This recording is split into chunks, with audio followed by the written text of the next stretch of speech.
श्री गणेशाय नमः। धरोनी शिशूचा हात, अक्षरे पंडित लिहवीत, तैसे हे स्वामी चरित्रामृत। स्वामी समर्थ वदवीती, मी केवळ मतिमंद, केवी वर्णू चरित्र अगाध, परी माझा हा छंद। स्वामी समर्थ पुरविते, ज्यांच्यावर प्रसादे करुण, मूढा होय शास्त्रज्ञान। त्या समर्थांचे चरण वारंवार नमितसे, कृपाळू होऊनी समर्था, वदवावे आपुल्या चरिता। श्रवणे श्रोतयांच्या चित्ता, ब्रह्मानंद प्राप्त हो। सूर तरुंची घेऊनी सुमने, त्यासीच अर्पावी प्रीतीने। झाला ग्रंथ स्वामी कृपेने, त्यांच्याच पदी अर्पिजे। मागील अध्यायाच्या अंती, चोळा पाविनवी स्वामी प्रती।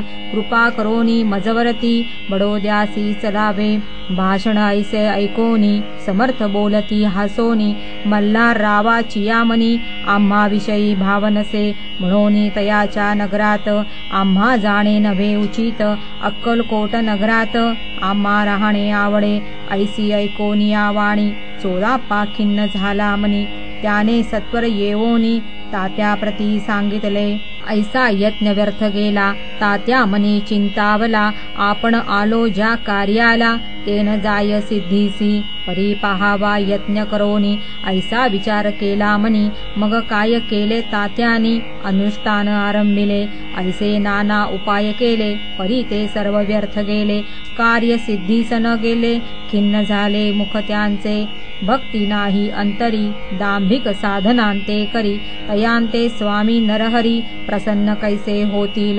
तयानी माजविली ढोंगे, आणि केली नाना सोंगे। भक्ती वीण हटयोगे, स्वामी कृपा न होय। मग तात्यानी काय केले, सप्ताहासी ब्राह्मण बैसविले। गुरुचरित्र आरंभिले, भावयासी स्वामी कृपा। परितयांच्या वाड्यात, कधी न गेले समर्थ। तात्या झाला व्यग्रचित्त, काही उपाय सुचेना। मल्हारराव नृपाने, पाठविले ज्या कार्या कारणे। ते आपल्या हातून होणे, अशक्यैसे वाटते। आता जाऊनी बडोद्यासी, काय सांगावे राजयासी। आणि सकळ जनांसी, तोंड कैसे दाखवावे। ऐशा उपाये करोन, न होती स्वामी प्रसन्न। आता एक युक्ती योजून, न्यावे पळवून यतीसी। स्वामी केवळ ईश्वरमूर्ती, हे नेणे तो मंदमती। म्हणून योजिली कपटयुक्ती, परी ते सिद्धी ते न जाय। असो कोणे एके दिवशी, साधोनी योग्य समयासी। मेण्यात घालोनी स्वामीसी, तात्या साहेब निघाले। कडप गावचा मार्ग धरिला, अर्धमार्गी मेणा आला। अंतर साक्षी समर्थाला, गोष्ट विदित झाली। मेण्यातून उतरले, मागुती अक्कलकोटी आले। ऐसे बहुत वेळा घडले, हाही उपाय खुंटला। मग पुढे राजवाड्यात, जाऊन या राहिले समर्थ।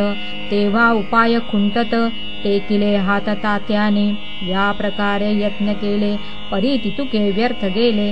व्यर्थ दिवस गमाविले, द्रव्य खर्चिले व्यर्थची। मग पैशांते घेवोनी, बडोद्यासी आले परतोनी। समर्थ कृपा भक्ती वाचोनी, अन्न उपाये न होय।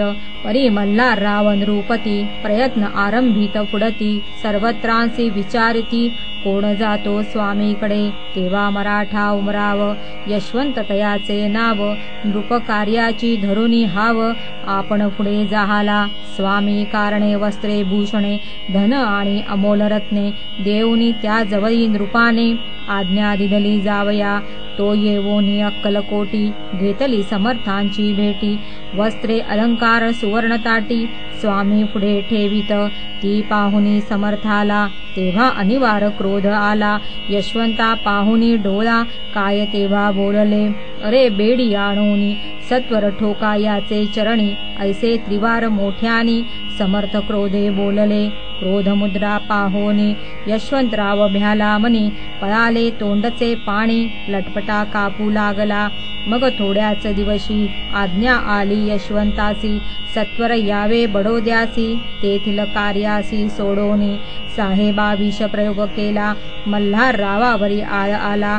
त्या कृत्या माझी यशवंताला, गुन्हेगार लेखिले। हाती पायी बेडी पडली, स्वामी वचनाची प्रचिती आली। अघटित लीला दाविली, ख्याती झाली सर्वत्र समर्थांची अवकृपा जयावरी त्याच्या कष्ट होती शरीरी कृपा होय जयावरी तया सर्वानंद प्राप्त होय महासमर्था भक्त पालका अनादि सिद्धा जगन्नायका निशिदिनी शंकर सखा विष्णूची या मनी वसे इति श्री स्वामी चरित्र सारामृत नाना प्राकृत कथा संमत सदा भक्त परिसोत षष्ठाध्याय गौडः इति श्री स्वामी चरित्र सारामृते षष्ठाध्यायः समाप्तः शुभं भवतु।